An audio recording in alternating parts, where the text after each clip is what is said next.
Hey, what's up? It is Gabe from Mix 94.1. And instead of a podcast for Mother's Day, I thought it would be great to do a Momcast with my own actual real life mom. We're going to ask some questions, find out hopefully some things not too personally embarrassing, although those are always hard to avoid. So without further ado, I would like to introduce to you, world and internet, my very own mom, Jackie. Hello there, Mom. How are you? Hi, sweetheart. So you are in California right now, and I am here in Ohio. So, this is not the first Mother's Day that we've been through apart, but I'm sure they don't get any easier, right? No, they don't, sweetheart. I missed you so much. And I miss you as well. So, thankfully we have such great technology now that we can stay in touch and see each other. This probably would have been a lot harder when you were my age to try to do something like this. We didn't have computers like this back then. Exactly. So there's some questions. Some of them were come up with in-house. Some of our listeners actually had questions that they wanted to know your answers to. So we'll work those in. So I guess the first thing is a very simple. What is your favorite memory of us? Of just you and I? I know you love to include Dad and everything. I think the one that really tugs at my heart was the time that your dad was working late and you had gotten your Ninja Turtle fishing pole and tackle box. And you and I went alone to the lake with our McDonald's McNuggets and sat by the lake and you caught your first fish. My first and only fish. I've never caught a fish other than that. I didn't want to say that, but yes, your fish. Okay. It's okay. It was a catfish. It looked ugly as crap. The man next to us had to help you pull it out of the water because I was afraid to touch it. Then he broke the whatever's on it so it wouldn't bust you. Yeah. And took it home. You were so proud of that thing. Oh my God. And then your grandfather actually ate it. He said it tasted horrible, but you caught it and he ate it. Just trying to provide for my family at a young age. So the next question, is there anything you've always wanted to tell me, but you never have? And it's okay if not. You and I think, have always had a great relationship of communication. So I wouldn't be surprised if there really wasn't anything.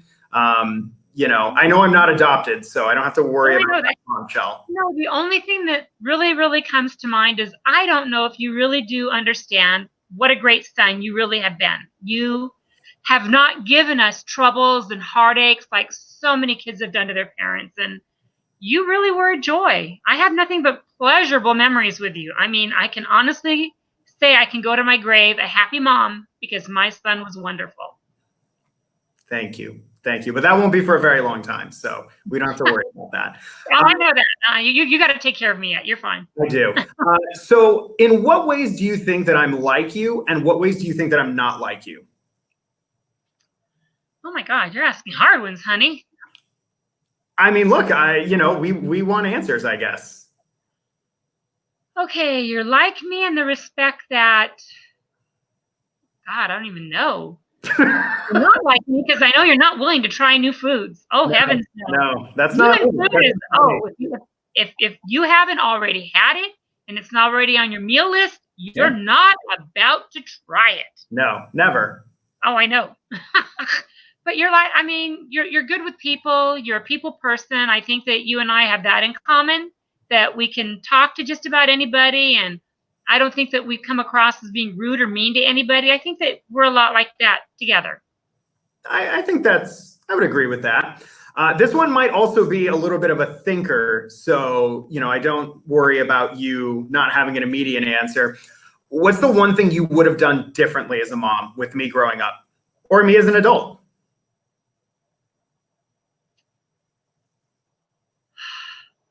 I missed a couple of your wrestling tournaments. I think I would have liked to have been every single one. I mean, I was at almost every one. Yeah. We brought the goodies and everyone. Many Sundays of you and I as a kid just hiking all over Southern California.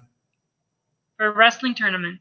I may have only missed not more than a handful in all your years of wrestling, but it does bother me that I did miss those few because I would like to have been with you the whole time. I mean, that's a pretty easy list to knock out, I guess.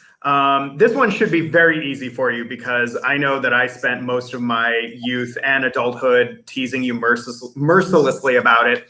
What were some of your favorite bands as a teenager? Oh, come on. Why would you go there? I like my Diana Ross. That is a listener question, by the way. That's not me. I'm still haunted by my Bobby Vinton tapes. Yeah? Come on. You know what you've done to me. Yes, Diana Ross and the Supremes, Elton John. But Elton John's cool again. Rocket Man made Elton John so much cooler now. Donny Osmond, Marie Osmond, the Osmonds, Okay, see, there you go. I see the ends of your mouth going up. I know you're laughing at me, baby. Because I know all the great stories behind all of these, so. Yes, you do. Yes. So, no, yeah. Okay. Yes. This one might be a little bit tougher for you. You had to take me to a Neil Diamond concert or a Barry Manilow. He will never step foot in one for me. This one might be a little bit harder to frame, just because I know our history and I know our relationship, but you can be very honest. My feelings are not on the line at all. What was the moment I frustrated you the most when I was growing up? I know there's a lot of little moments, but there had to have been one that maybe you didn't express to me. You did a good job of going back to the bedroom and telling Dad that you're up to here with me. No, really, I was never really up to there. I think the one that I was frustrated the most was the time that I get a call from the school and they said, your son has missed one or more classes. Gabe, what happened? Oh, Mom, we had an assembly in the auditorium and I went to class late. That's okay. I'll take care of it with the teacher. Not a problem. The next day I get a call. Your son has missed 2 or more classes. Gabe, what's going on? Oh, I don't know. That's just a school. I'll take care of it. The next day I get the call. Your son has missed all day in school. Gabriel, what is going on?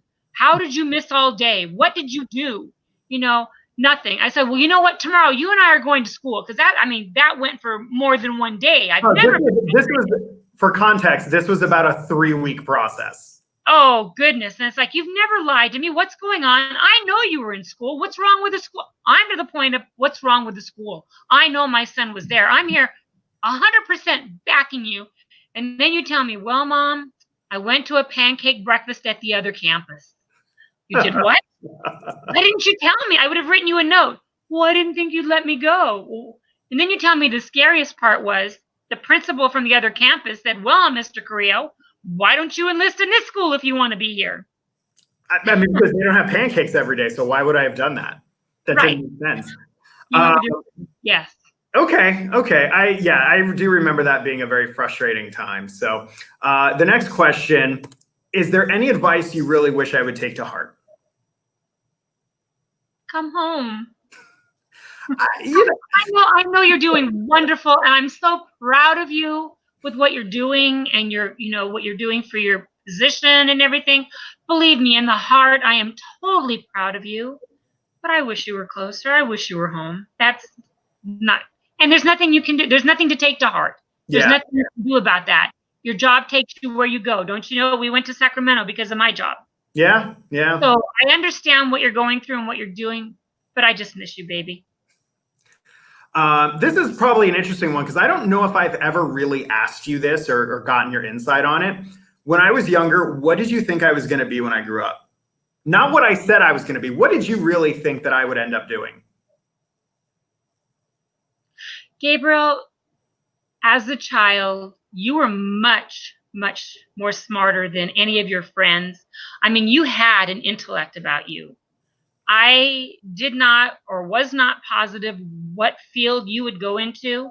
I just remember you being engaged. I think that at some point your education, you were higher than some of your teachers. And none of the teachers see this. I'm not trying to be disrespectful to anybody. No, yeah. But you're very smart. How about what 8th grader do you know can write her aunt a document on the Museum of Tolerance, and she's in college and she gets an A on it? So I mean, I'm sure they're out there. What? I'm sure they're out there. I don't know that many children that can do such a thing. You just amaze me in everything that you do. and everything that you wanted to do. I know when you were younger, you told me you were going to be a paleontologist. And I'm like, oh, okay. And I had to go find out what that was that night. Because lo and behold, I didn't know it. Okay. But my husband sure had admirations of it. You did a good job of hiding it. So good. And here I am in radio. So just a couple questions left that we'll get through here. This one I think is pretty fun. A genie just decides to give you 3 wishes. What do you wish for? And they don't have to be related to me. Not that No, truly through the heart, I wish you were like 7 and 8 again. Because I love chasing you around and going with you. That, I guess. What? One of us wishes that, I guess. Yeah, you were my little boy, my baby. Oh, I loved it. Oh. Another wish would be, we were supposed to come see you for your birthday this year, but due to things in the world, we couldn't make it. Would love to come back and see you. And my world is wonderful. I have you and your father. I'm really just wish for everyone else to be healthy and fine. Yeah. Okay. This last one is, I think, probably going maybe back to the line of frustrating a little bit, but I think to me, I kind of view this as a little more comedic one. And this is a listener question, so I'm kind of bound to ask it. Okay. Do you remember the first time that I did something that made you die a little inside? Oh, heavens, honey. I remember at football practice, and I'm sitting with about 4 friends. Your father was coaching on the field. It wasn't your day for practice, but we were at the field because he was coaching with his teams. Yeah. And I called you over to ask you a question, and you turned your back to me, you bent over, and you made your butt cheeks wiggle like Ace Ventura to answer the question to me in front of my friends.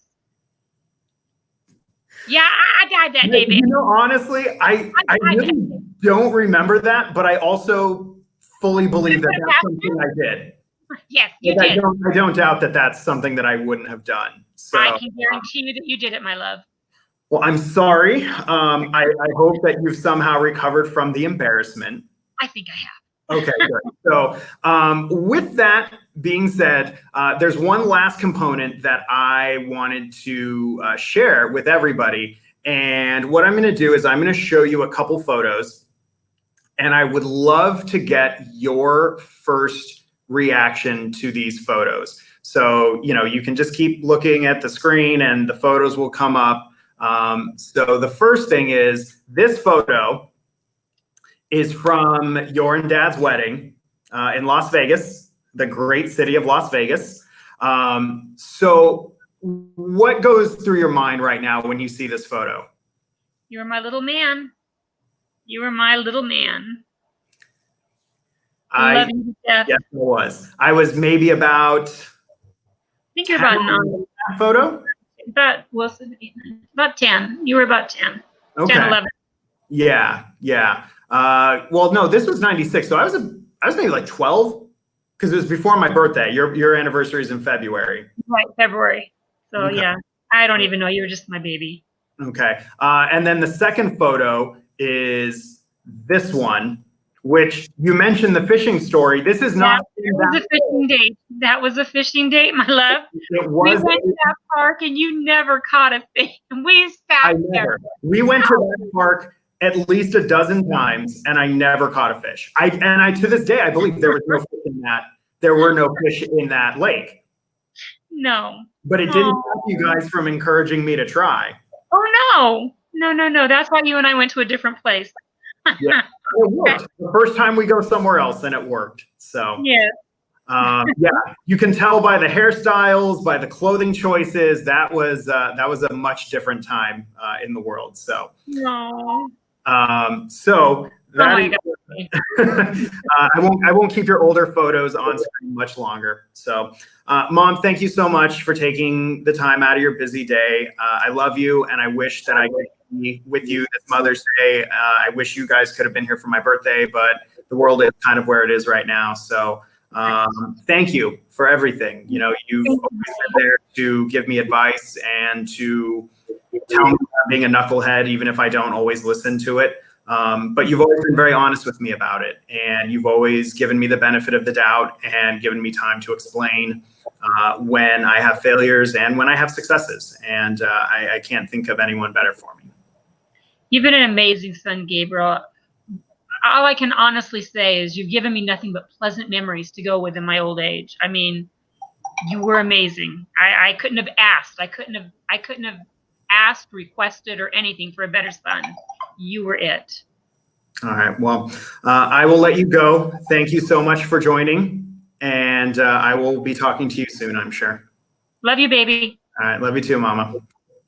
There you have it. That is my mom and the Mix 94.1 Mother's Day Momcast. Thank you so much for hanging out. Please do not roast me over anything embarrassing.